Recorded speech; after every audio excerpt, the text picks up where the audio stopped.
Then the Lord spoke to Moses, saying, This shall be the law of the leper for the day of his cleansing. He shall be brought to the priest, and the priest shall go out of the camp, and the priest shall examine him.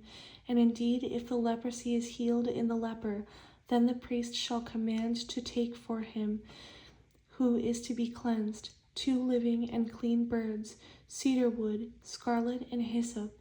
And the priest shall command that one of the birds be killed in an earthen vessel over running water. As for the living bird, he shall take it, the cedar wood, and the scarlet, and the hyssop, and dip them and the living bird in the blood of the bird that was killed over the running water. And he shall sprinkle it 7 times on him who is to be cleansed from the leprosy, and shall pronounce him clean, and shall let the living bird loose in the open field. He who is to be cleansed shall wash his clothes, shave off all his hair, and wash himself in water, that he may be clean. After that he shall come into the camp, and shall stay outside his tent 7 days. But on the 7th day he shall shave all the hair off his head, and his beard, and his eyebrows. All his hair he shall shave off. He shall wash his clothes, and wash his body in water, and he shall be clean.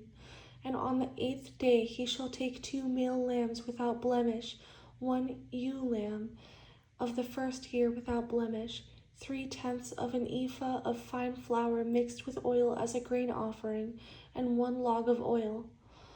Then the priest who makes him clean shall present the man who is to be made clean and those things before the Lord at the door of the tabernacle of meeting.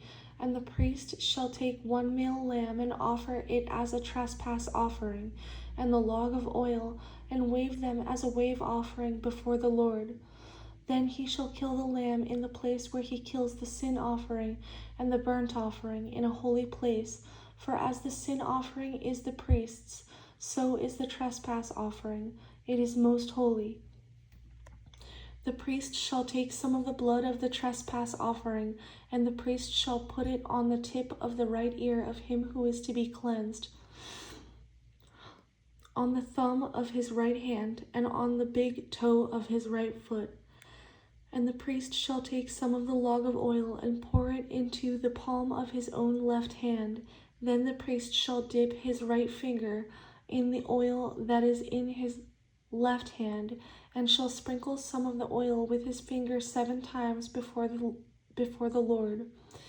And of the rest of the oil in his hand, the priest shall put some on the tip of the right ear of him who is to be cleansed, on the thumb of his right hand, and on the big toe of his right foot, on the blood of the trespass offering.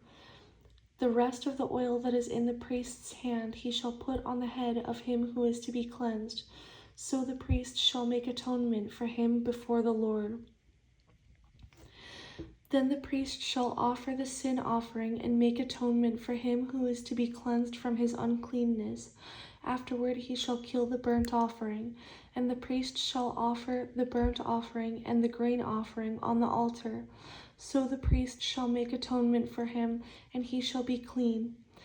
But if he is poor and cannot afford it, then he shall take 1 male lamb as a trespass offering to be waved to make atonement for him, 1/10 of an ephah of fine flour mixed with oil as a grain offering, a log of oil, and 2 turtle doves or 2 young pigeons, such as he is able to afford. One shall be a sin offering, and the other a burnt offering. He shall bring them to the priest on the 8th day for his cleansing, to the door of the tabernacle of meeting before the Lord. And the priest shall take the lamb of the trespass offering and the log of oil, and the priest shall wave them as a wave offering before the Lord. Then he shall kill the lamb of the trespass offering, and the priest shall take some of the blood of the trespass offering and put it on the tip of the right ear of him who is to be cleansed, on the thumb of his right hand, and on the big toe of his right foot. And the priest shall pour some of the oil into the palm of his own left hand. Then the priest shall sprinkle with his right finger some of the oil that is in his left hand 7 times before the Lord. And the priest shall put some of the oil that is in his hand on the tip of the right ear of him who is to be cleansed, on the thumb of the right hand, and on the big toe of his right foot. On the place of the blood of the trespass offering.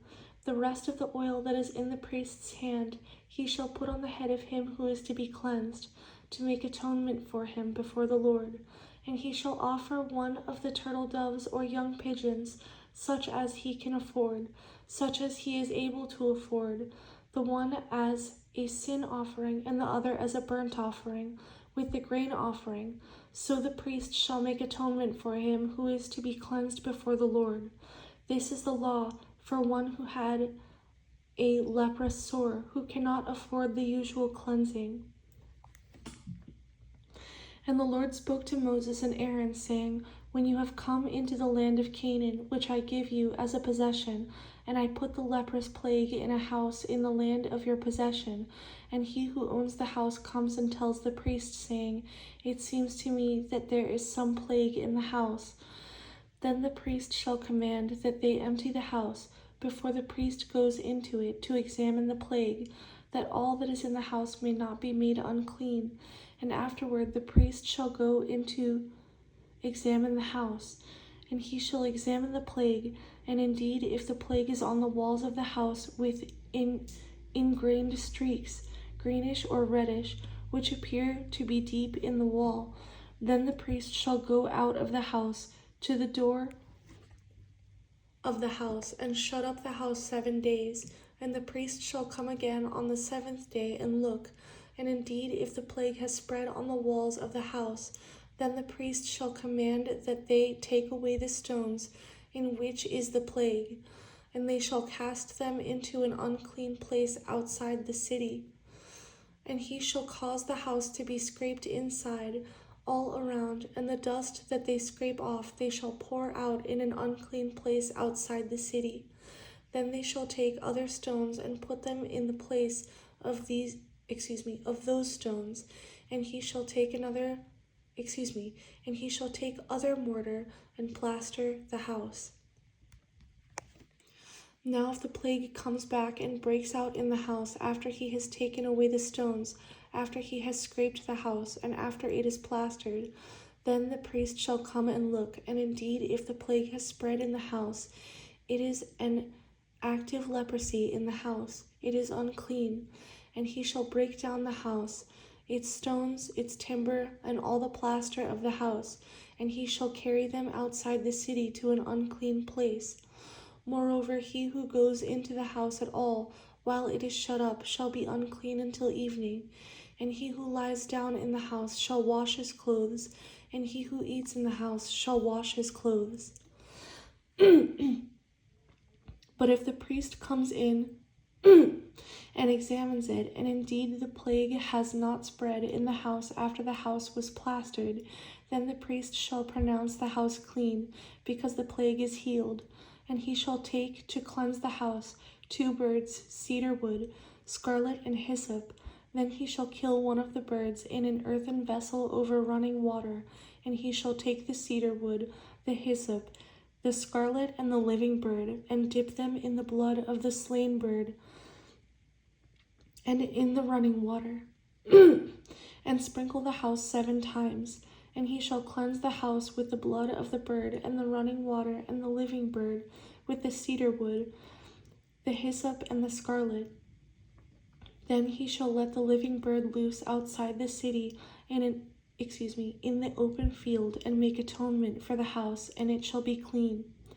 This is the law for any leprous sore and scale, for the leprosy of a garment and of a house, for a swelling and a scab and a bright spot, to teach when it is unclean and when it is clean. This is the law of leprosy.